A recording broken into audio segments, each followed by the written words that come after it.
Hello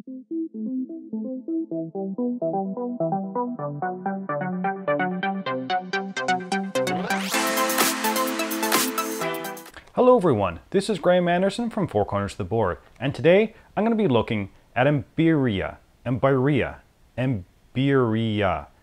Sorry, I'm not exactly sure how to say this name, but really it's the game that matters, right? Now this is a 2 to 4 player head-to-head card game where each player is a different hero competing to see who'll be the one that gets to vanquish the evil from the land. You know what? I'm pretty sure I've heard this theme before in many other games. So how does this one differentiate itself? Let's get to the table, see how it's played, then we'll come back for my final thoughts. And Ambyria. Yes, that's the one. So here's Ambyria all set up for 3 players. Now the goal of the game is to collect as many Ember Stones as possible, and the player with the most Ember Stones at the end of the game is the winner. First of all, there are 4 different hero decks that represent the 4 possible characters in the game, and each player will select one hero deck to play. Your play area is split into different areas. Arcane cards, mode pile, Emberscape, deck, discard, and collection pile. And I'll talk about each of these during the gameplay. So each of the cards in the hero deck have the same type of information. A mode symbol, which again I'll talk about during the gameplay. An Emberstone value, which will be how much it's going to be worth if it's in your collection pile.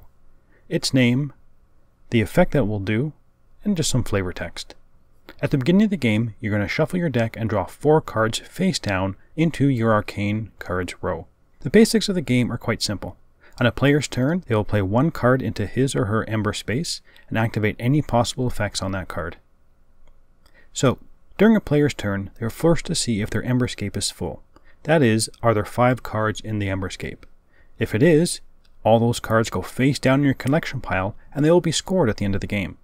If you successfully collected your Emberscape cards, you will turn over and play one of your arcane cards. When someone has turned over their 4th arcane card, the game will be over. So, once you've collected your Emberscape cards, if possible, you will then go into the mode phase. Now, if your mode pile is empty, then you must first play a card into that mode pile. If it is not empty, then you can optionally add a card to the top to make a new mode active. But the effect of the card is not triggered. Now the different modes are Protection Mode, which means no cards in your hand or Ember space can be stolen, destroyed, captured, or collected by an opponent. Attack Mode, you can collect your Emberscape cards during your play phase if it becomes full, instead of at the beginning of your turn as normal. Hasty Mode, instead of waiting for 5 cards in your Emberscape, you can collect during the collection phase with just 3 cards in your Emberscape. And finally, Greedy Mode. You will draw 2 cards during the draw phase instead of 1.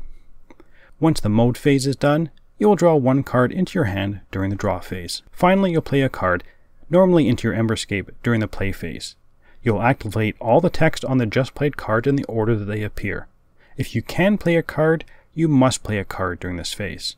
Finally, to end your turn, you will discard down to 9 cards. If you have no cards in your hand, you're going to draw 2 cards. And this is going to continue until someone has revealed their last arcane card and activated it. Players will then add up all the Emberstone values from the cards in their capture pile, and only their capture pile, and the player with the most Emberstones is the winner. Now let's get back to the table to see what I thought about Ambyria. So what did I think about Ambyria? Well, first off, I did enjoy my plays of the game, and I really think it shines at more players. I did like the fact that it was more than just to take that game. There were some decisions to be made, and a lot of that comes in with the mode card. Yes, you want to play the good cards into your Emberscape to capture them later, but sometimes putting a card into your mode is more effective. And the modes themselves are interesting.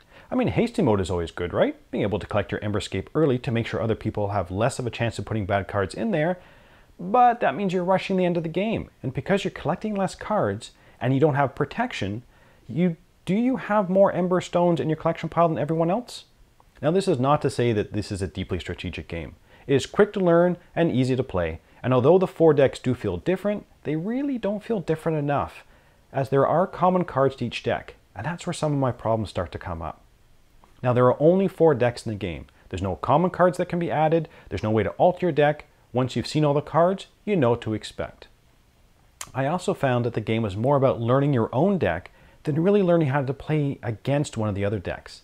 And that's another one of my big problems for me at this game. When I'm playing a head-to-head card game like this, I want to be able to anticipate and to react to what I know is in your deck. In this game, I just felt I needed to maximize my plays with little regard to how you're playing your cards. Yes, there were certain things I needed to watch for, when you're collecting your Emberscapes and what mode card you're playing. But there are some response cards in my deck as well, but they're pretty generic. And I understand why this is. This game is accessible to all players, and the decks do feel balanced, they just don't feel unique. So, although I did enjoy the game, I didn't enjoy it to keep on wanting to come back to it once I had played each deck and learned how they played. So, am I recommending the game?